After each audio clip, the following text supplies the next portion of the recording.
మీకు తెలుసా బైబిల్లో వ్రాయబడిన ఆత్మలు ఏమిటో? బైబిల్లోని చాలా రకాలైన ఆత్మల కోసం రాయబడ్డాయి. దానికి ముందుగా ఒక వచనం మనం చదువుకుందాం.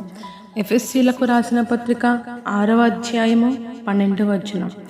ఏలయనగా మనం పోరాడుతున్నది శరీరులతో కాదు కానీ ప్రధానులతోనూ అధికారులతోనూ ప్రస్తుత అంధకార సంబంధులకు లోకనాథులతోనూ ఆకాశ మండలమందున దురాత్మల సమూహములతోనూ పోరాడుచున్నాము.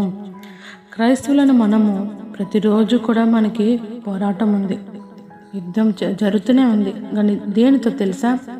శరీరాలతో కాదండి, అంటే మనుషులతో కాదు, కానీ ఆకాశ మండలం అందున్న దురాత్మల సమూహంతో క్రైస్తవులు ప్రతిరోజు పోరాడుచున్నారు.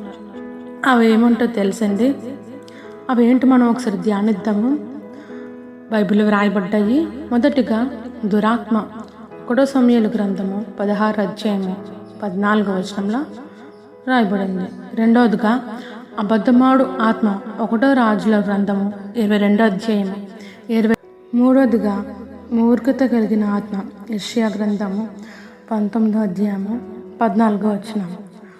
నాలుగవదిగా గాఢ నిద్ర కలిగే ఆత్మ. యెషయా గ్రంథము 29వ అధ్యాయము 10వ వచనం. ఐదవదిగా అపవిత్ర ఆత్మ. మార్కు సువార్త 5వ అధ్యాయము 2వ వచనం.